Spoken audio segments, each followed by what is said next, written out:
Welcome everyone, StealthyShiroean here, and today I'm bringing you my review of the Humble Choice bundle for March 2024. And Humble turns it around to bring us a pretty good bundle. I had a lot of fun playing these games, and hopefully you find a couple that pique your interest as well. Let me know what you think of this month's bundle in the comments below. Be sure to check the timestamps for specific games, and stay tuned for my final thoughts in the end. Okay, let's get to the review. Let's start the review off with Destroyer, the U-Boat Hunter. This was easily the game I wanted least from the bundle because it was exactly as I expected it to be. A seemingly great World War II simulator where you take the role of a captain of a destroyer trying to protect ships from German submarines. Yes, this game is great. For any who are really into that minutia of this specific World War II fantasy. There's a lot of different instruments, charts, and appropriate Navy jargon to make players feel really immersed. For those who want complete realism, there's options to turn off certain features, such as a view screen that shows if a sub was hit by depth charges, or having complete control of instruments as many of them are automated. That said, I can't see that I would ever want that because I felt that I was overloaded with information from the get-go. It was really hard to follow the tutorial because I wasn't familiar with a lot of the different instruments, and they were scattered throughout several tabs. I feel that there's probably a better way to relay this information gradually to the player, but I also understand that as a simulation game trying to go for realism, it's bound to be complicated. After the tutorial, I did play a match and tried my best to hunt down Nazis. Once again, it felt immersive. I was constantly getting new information from my crew about various targets, and it was all coming fast in a cacophony, making it hard to concentrate on what I needed to do. I thought it was pretty cool. What wasn't cool was when a lookout kept telling me about a CBDR over and over again. Whatever that is. Oh. Well, crap. Anyway, I can't see myself coming back to this one. I'm assuming it will please a niche group of people, and all others it will turn off. Maybe if I watched a World War II themed movie about hunting subs, then I might get interested in this. But until then, it will just sit in my Steam library gathering virtual dust. Next up is Afterimage, a 2D Metroidvania. Right away, one can obviously see how beautiful the game is. The art is lovingly hand-drawn with striking environmental visuals and a nice anime character design. Fortunately, the gameplay felt fun too. Everything seems standard to me, so it basically comes down to, do you like Metroidvania-style games? If so, then I imagine you'll like Afterimage. I like the variety in weapons so you could choose playstyles that suit you, although I did wonder if certain enemies were more susceptible to certain weapon types. Exploration is pretty good, and there are some challenging platforming elements to reach all the secrets and get the stuff. Currency, experience, I really have no idea what I was picking up, to be honest. Actually, most of the items I had no idea what they were for. Reading descriptions really didn't tell me anything unless it was something super obvious, like a health potion or a new weapon. My guess is most of them were just collectibles or items used with NPCs later on in the game. And I guess that brings me to the story, which I completely understand is just the first hour, so I was bound to be a bit clueless about things in the world, but it feels as if the writers wrote this for people who would already know about the world. It constantly name drops things that have no meaning to me, so a lot of the time, I was really tempted to just skip the dialogue. The voice acting was good though. I like what I played in Afterimage, and I'd like to return to this one at some point. Soulstice is an action-adventure game where you play as a sister duo, Briar and Lute. A good comparison could probably be made to Devil May Cry. I haven't played much of that franchise besides the Black Sheep DMC, but Soulstice reminded me a lot of that. Combat is really fast and relies on a bunch of button combos to pull off different moves. Fight waves of enemies and try to clear them as fast as possible, while also using a variety of different combos. This is because at the end of each combat encounter, you're graded on your performance. At the end of each chapter, your performance in the encounters and the time it took to complete overall creates the chapter grade. While I'm not the biggest fan of these systems, it does give a player a reason to return and get higher scores. The world design the devs created is really well polished. The ruined cityscape was fun to look at, although I did think exploration was a bit limited. There's a lot of times where I was trying to go a certain way, only to realize that I couldn't, so some more indication of this would have been nice. Also, while I didn't have that much of an issue with it, the camera control is fixed to certain angles as you explore. I could see this being a real pain later in harder jumping puzzles, but hopefully it remains a non-issue. Soulstice provided a breath of fresh air for me since I hardly ever play these kinds of games. I had fun with it and would definitely recommend giving this one a try. Black Skylands is a unique blend of genres that make for a relatively fun experience, at least so far. Players take the role of Ava, a newly minted Sky Marshal who has the job of defending the realm from pirates. You explore around the open world and eliminate pirate outposts and fight other ships. Combat is fun, but definitely felt simple at first. As I got more guns to use and abilities, the combat became a lot better. I like the ship combat, but it's going to feel similar to other games like this. You have cannons on the side and have to fire them at the right times. However, the ship does have its own abilities, and there is obviously the ability to upgrade the ship, and I assume have different kinds of ships.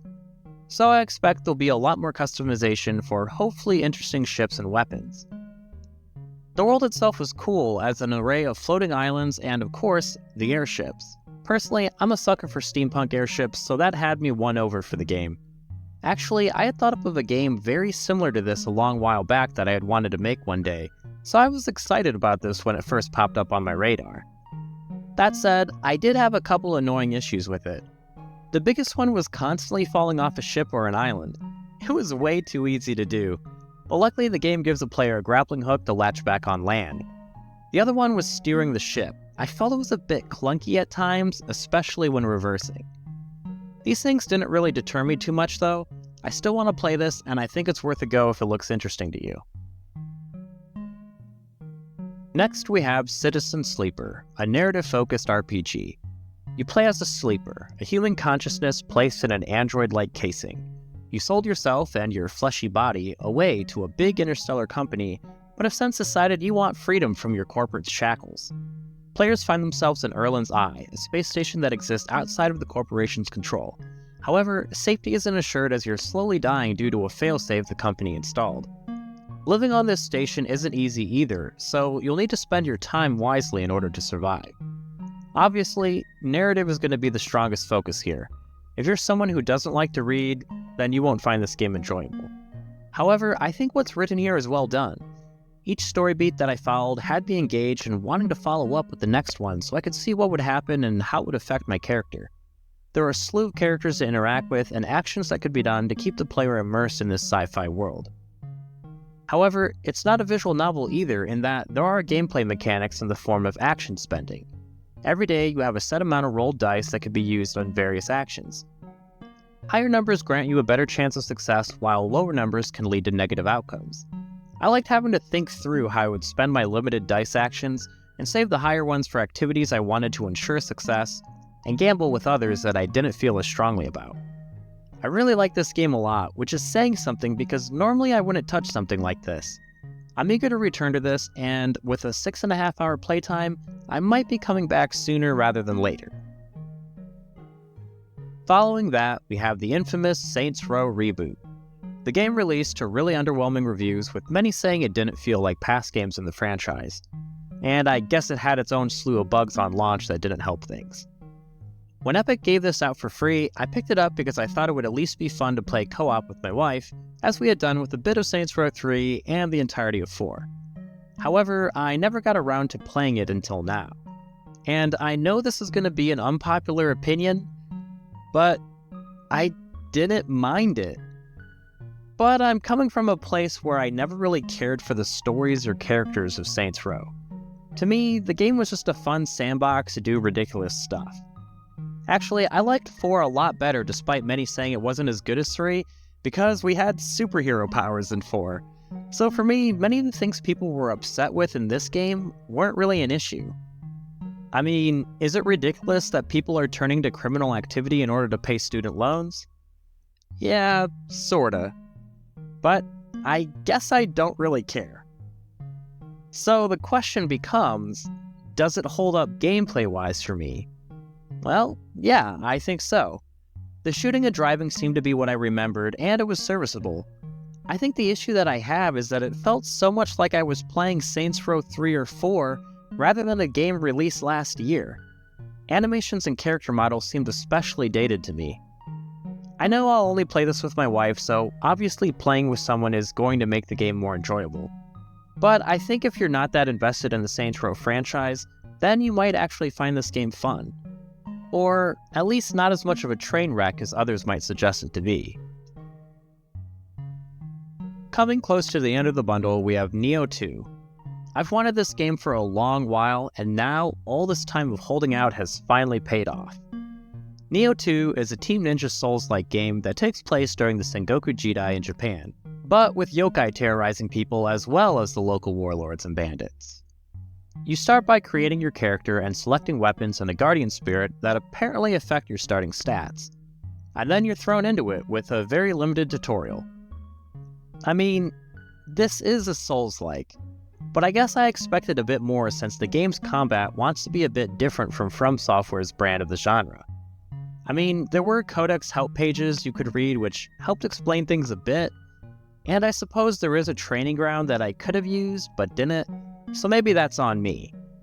But in Nioh 2, you're expected to switch between 3 different stances, being a high, medium, and low stance that affect your offensive capabilities and key spendage, aka your stamina.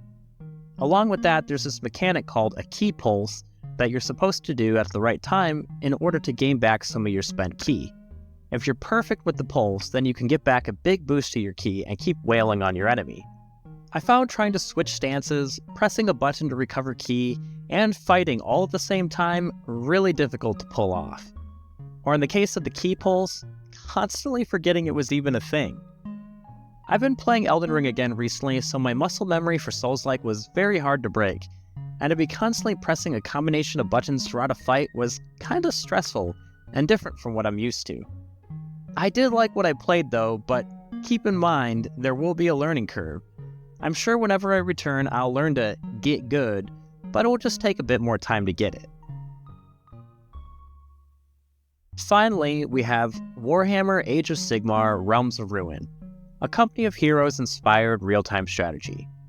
This one really struck me as odd for being in the bundle since it had been released last November. Given the lukewarm to negative reception on launch and its meager sales, I guess I can understand why. But is it really that bad? Well, I started with the campaign and played an hour with it only to feel that it wasn't. Visually, it was pretty good. It was amazing how far they let you zoom down and you could see all the crisp detail on the units. The gameplay seemed alright. You have different units that all have special abilities.